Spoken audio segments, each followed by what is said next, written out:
Nazywam się Rafał Kurczap.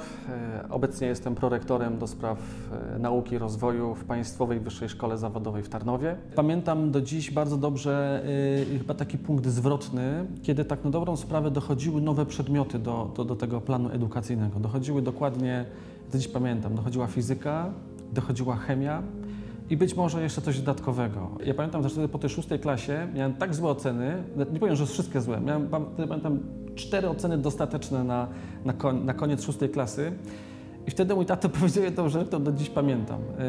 Tak jakby odpuścił, powiedział, okej, to jak się nie chcesz uczyć, to się nie ucz. I ja wtedy pamiętam, poczułem, o kurczę, tak mi tato odpuścił, prawda?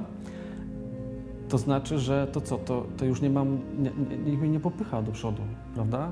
I pamiętam, że i to było w moim życiu, pamiętam wtedy takim, i to się właśnie połączyło z tym dojściem w tej 7. klasie tych przedmiotów, prawda, fizyka i chemia, które mnie chyba właśnie, tak jak mówię, to taka synergia była, tego właśnie takiego dołu psychicznego, kiedy o, tato mi odpuścił, plus dochodzą nowe przedmioty, to może właśnie nimi się zainteresuję.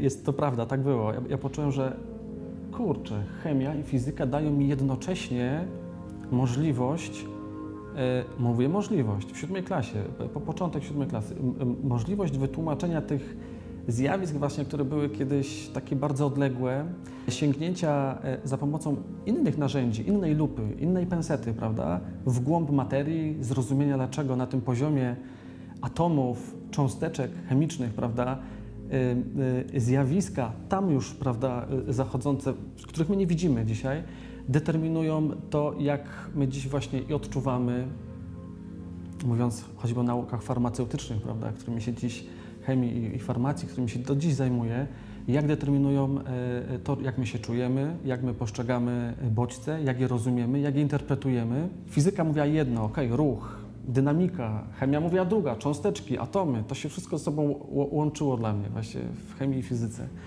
No i taki właśnie się rozpoczął drugi etap, to znaczy szkoła średnia. Ja pamiętam, że dostałem się oczywiście na Wydział Fizyki i Techniki Jądrowej i studiując tą fizykę przez rok, zdaje się, doszłem do wniosku, że fizyka jest świetna, wejście w głąb, jeszcze można powiedzieć głębiej w fizykę niż do tej pory ją miałem, można powiedzieć, przed sobą, jej zrozumienie było naprawdę niesamowicie interesujące. No właśnie, natomiast chyba chemia się wtedy po mnie upomniała. Bardzo ważna osoba, która odegrała w moim naukowym życiu, tym pierwszym, tym studenckim, kiedy to ziarno, jak jest zasiane, czyli jest ta miłość, przychodzimy, wiemy, chcemy studiować chemię, można powiedzieć, ją podlać dobrym nawozem, to na pewno była osoba jednego z wykładowców, którzy mieli tutaj z chemikami zajęcia, z jednego z trudniejszych przedmiotów, chemii fizycznej. Pewnie osoby, które chemię studiowały, będą wiedzieć, o co chodzi, i chemii kwantowej, czy chemii teoretycznej, czy takich, można powiedzieć, takiego bardzo mocnego połączenia tych właśnie dwóch działek, tych dwóch przedmiotów, dwóch dyscyplin, które w moim życiu odegrywały najważniejszą rolę, więc chemii i fizyki. Bardzo dobrze pamiętam, na szczęście jeszcze żyjącego dzisiaj świetnego dydaktyka, świetnego naukowca, profesora, doktora habilitowanego Marka Boczara. Ja zajmowałem się chemią kwantową od samego początku, to znaczy chciałem za pomocą, i to robię do dziś w różnym aspekcie, za pomocą metod matematycznych, fizycznych, numerycznych, to chyba z kwintesencją tego, co robię do dziś, tak miał podać jednym zdaniem, takim celem naukowym. Przewidzieć, jak zachowa się przyroda. Nie iść do laboratorium, nie szukać drogich metod eksperymentalnych. Oczywiście to jest bardzo ważne, ale za pomocą modeli matematycznych, fizycznych, numerycznych, tak jak wspomniałem wcześniej, przewidzieć, co zrobi materia, co zrobi przyroda, co stanie się w eksperymencie, jeśli my, nie wiem, zmienimy pewne parametry, prawda, jeśli wymyślimy sobie, prawda, co może się stać, co się stanie w kolbie chemika, jeśli on zmiesza 2 substancje, ale nie sprawdzając tego w laboratorium. Jako młody człowiek, 20-paroletni, oczywiście poszukiwałem alternatywy. Co tu ze sobą zrobić, prawda, jakąś może pracę. Wtedy pamiętam, obroniłem się jakoś w kwietniu, przepraszam, i szukałem pracy. I tą pracę znalazłem w zakładach azotowych w Tarnowie, czyli właściwie można powiedzieć w cudzysłowie oczywiście takiej Mekce naszych chemików, prawda? Wszyscy, pamiętam, wtedy w tym okresie chcieli tam iść pracować. Nie dawała mi w nocy myśl jedna spokoju i spać. To znaczy, Rafał, jeśli ty pójdziesz tam pracować, to zostaniesz przemysłowcem zapewne. Pewnie jakimś tam może technologiem, kimś zatracisz wtedy możliwość, może ją zgubisz. Nie wiem, takie miałem myśli, mówię, tego dalszego odkrywania rzeczywistości. Przypadkiem wygrzebałem w internecie, googlując sobie różne hasła, typu, pamiętam wtedy chyba projektowanie leków, Kraków, coś takiego, rozumiecie, wyskoczyło mi od razu pierwsze.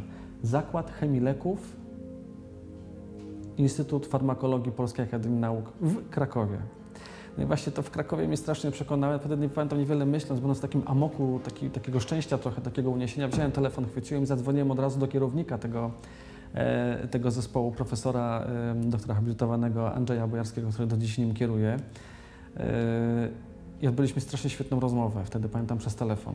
To też człowiek taki, pamiętam, przez telefon wtedy, który nie był, wybaczcie określenie, nie był typowym urzędnikiem, typowym kierownikiem. Do dziś nie jest, bo oczywiście dalej kieruje. Wtedy był też złoty okres, można powiedzieć, w polskiej nauce, bo to były lata 2010-2013,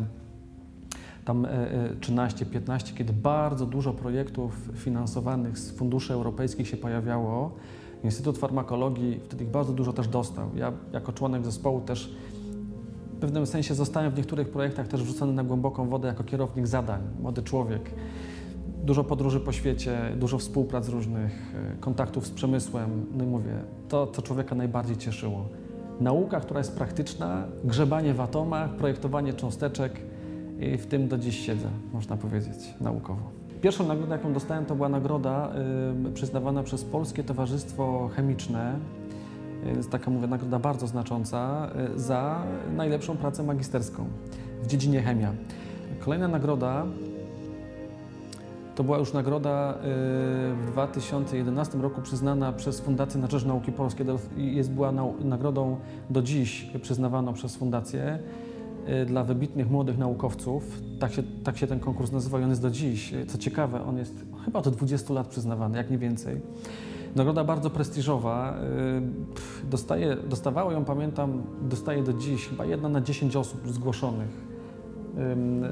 Nagroda za wybitne osiągnięcia młodych naukowców. Ostatnią, najświeższą informacją, nagrodą jest Polska Nagroda Inteligentnego Rozwoju, przyznana w 2020 roku przez Forum Inteligentnego Rozwoju.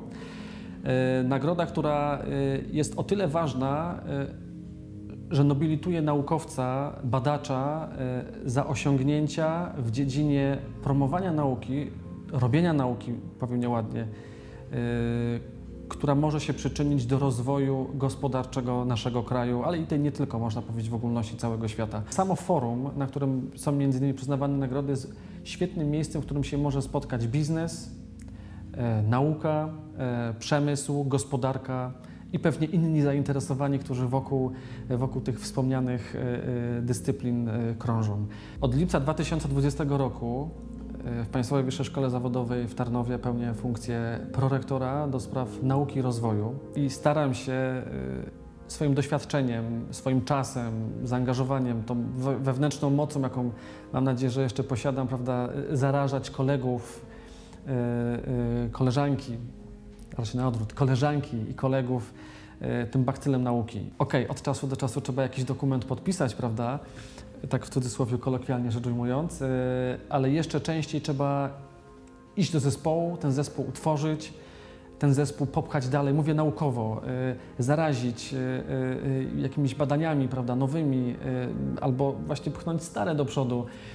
I tak tą swoją funkcję prorektora do spraw nauki i rozwoju postrzegam. Bardzo często w nauce widzę dziś, mimo że jeszcze jest, mam nadzieję, wiele drogi przede mną, na to liczę i w tą stronę też idę. Czasem biegnę, czasem stawiam małe kroki, ale idę w tą stronę rozwoju naukowego głównie i tym staram się też zarażać wszystkich. No, mając teraz funkcję prorektora, mogę to robić trochę z innej perspektywy, ale jednym zdaniem, jakbym miał podsumować jakim podsumowuję, jakie sprzedaję swoim magistrantom, licencjatom, doktorantom teraz, jest jedno.